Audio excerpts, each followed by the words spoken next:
This is a video about burnout. It's about the sword, but it's really about burnout. Let me explain. So I've been working on this orc for the past couple weeks, and it's going pretty well.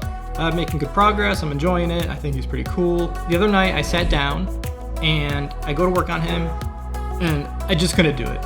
There's no light at the end of the tunnel. I still have weeks of work left on him, and I'm feeling burned out. Now, I'm sure this is a feeling that's all too familiar to a lot of artists out there. I mean, let's face it, game art or art in general takes a long time to make. I mean, a character can take a month or more, even if you're working on it every single day, depending on what you're doing, if it's super realistic or something. You know, when you start a new project, you always kind of get that burst of creativity or that burst of inspiration, and that drives you for a while. But eventually that runs out, and you have to use discipline and perseverance to get through and finish the project. So there it was, Saturday morning. I woke up early. I thought, all right, I'll get some work done. I'll feel motivated, refreshed. But instead, of course, I was procrastinating and scrolling through Instagram. That turned out to be a good thing, because I came across this concept by Baldi. He's a super amazing concept artist, and his work is hugely inspirational to me. And I came across this sword, and I thought, holy crap, I need to make this. And I was feeling super motivated and inspired, but I also felt a little guilty because I've got this orc that I've been working on. Is he just gonna be another project that goes into the graveyard of unfinished projects that I have? I'm sure you guys have felt this, where you start to lose interest in one thing and you go and work on the other, and then that's it. And then you just never see that project again. But take a step back and think about it. This can be a good thing, to sometimes do something else. What I mean by that is not going and starting an entirely new project that's gonna take a month, but doing something that you can finish in a couple days. The reason this is beneficial is because it gets you finishing stuff again. It gets you from starting something all the way through and finishing it. So something like this sword, which only takes a couple days to make, helped to reinvigorate and re-energize myself. Because, you know, you've got that initial burst of inspiration at the beginning of a project. You also can get inspired when you finish a project too. And, you know, with game art, there's like this trough where at first things are coming together really fast, you're blocking stuff out, you're sculpting, and then you go through this dark period where you're retopologizing, you're doing UVs, you're not doing anything really fun. You're doing stuff that you have to do, but it's not exciting. And then towards the end of the project, you start texturing, you put your asset in engine, and it starts to come together. It starts to have life, you're breathing life into it, it's looking amazing, and you get excited and inspired by that. So doing something that you can finish in a short amount of time will help kind of recharge your creative energy to go back and work on your longer term project. And so that's what I did.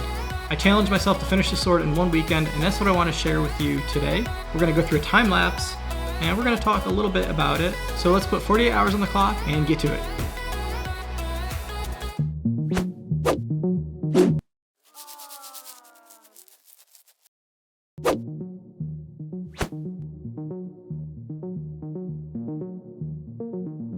Alright, so going into this, I knew that I wanted to be as time efficient as possible. So to start, I went ahead and used spotlight projection to bring in the concept that I was working on, and that way I knew I could rough out my proportions pretty closely to the concept.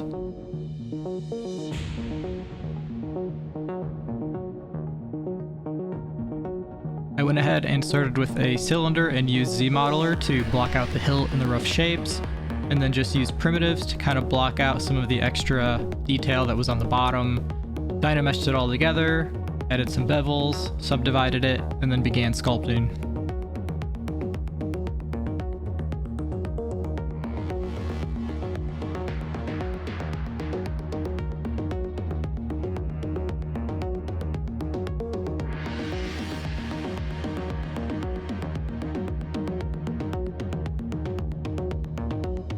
I think when you're doing small projects like this, it's a great opportunity to test out new workflows or new tools that you don't usually use because the stakes are so low. So, you know, maybe trying a different way to do something instead of the same way that you've been doing it.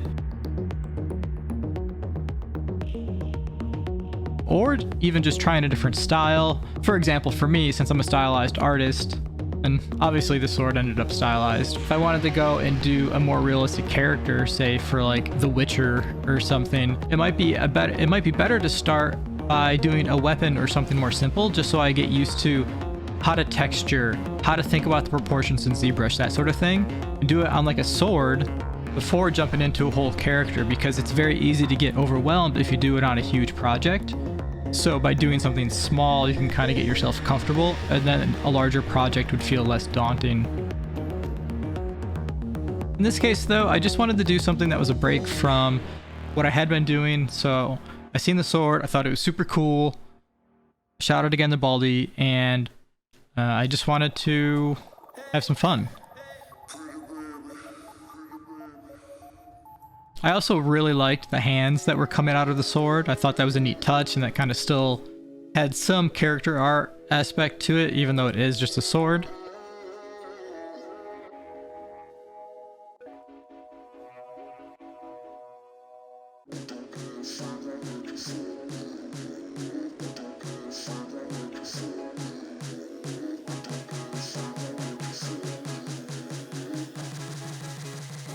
And of course, this really isn't the only way to deal with burnout, right? There's tons of videos and tons of content out there about dealing with burnout, figuring out ways to cope with it. This was really more about how do we as artists recharge our creative energy. And I think by doing something and seeing it finished in a short amount of time is a really great way to kind of reinvigorate yourself, because it does tend to feel at times when you're doing something that takes a long time to kind of lose that passion and kind of lose sight of why you're doing it.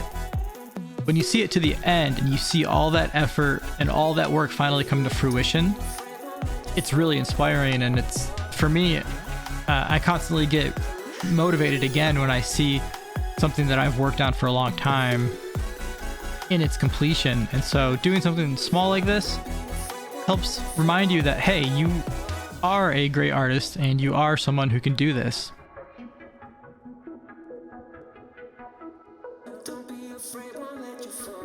At this stage, I went ahead and just added some rough color to the model in ZBrush just because I wanted to get an idea of how it would feel textured. This isn't the final texture by any means. The flame in the center was interesting because I knew that I wasn't going to do any animation or anything fancy. This is just going to be a static object, and so I needed to come up with like a flame style that was stylized. So I kind of took some time to play around with different shapes and figure out something that works. I think it came out okay. I'm pretty happy with it. If I spent more time on it, I probably would have tried some different things. For the limited amount of time that I gave myself, I think it was pretty cool.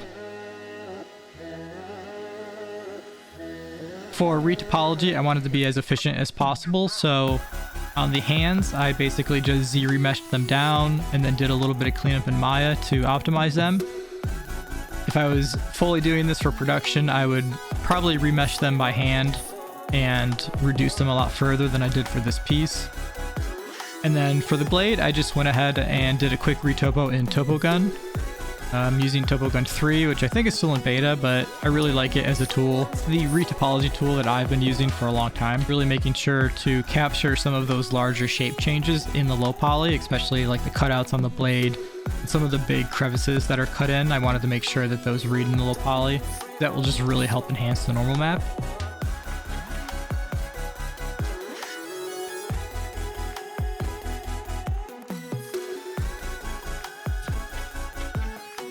I did a quick UV job in Maya, nothing crazy. Just threw it all on one map, cut everything out.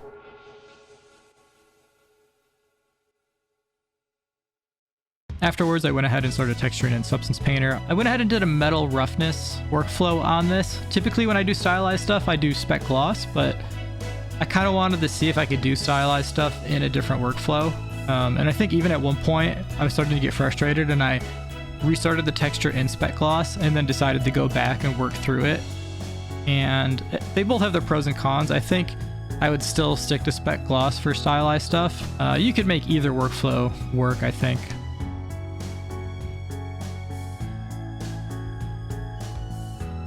A great tip if you're texturing in Substance Painter, always use masks for your texturing and your coloring, because it's just makes it so much easier to iterate and change things. And especially in production, if you're just doing everything on the color with no masks, you could end up in a situation where your art director comes and tells you, hey, we need 5 different color variations of this sword. And suddenly you have to start the whole thing from scratch because you've just textured out everything as a color on, one layer or on just a couple layers. So break everything up into groups and use masks. So, I've got the base color, the edges have their own mask, the cavities have their own mask, the AO. Every layer that I can has its own mask so that I can go back and adjust the color, intensity, and everything about it.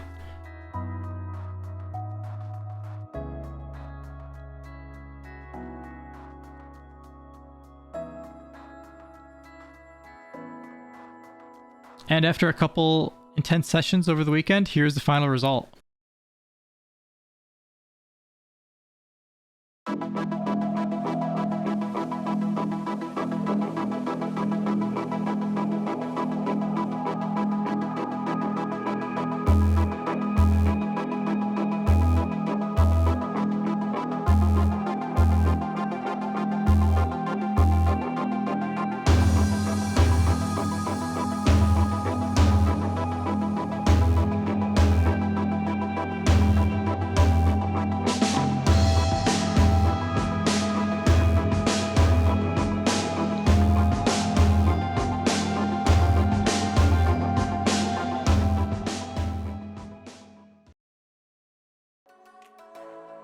And that about wraps it up. I had a ton of fun making this sword, and shout out again to Baldy for his amazing illustration work that inspires me and tons of other artists. If you're struggling to finish a project that you've been working on, I encourage you to take a break and try to make something small.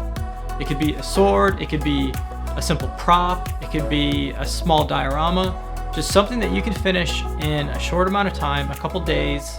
I wouldn't do anything longer than a week.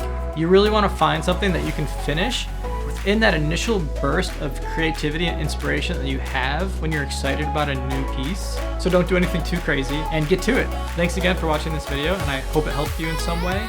If you like this kind of content, please consider subscribing and don't stop creating. See you later.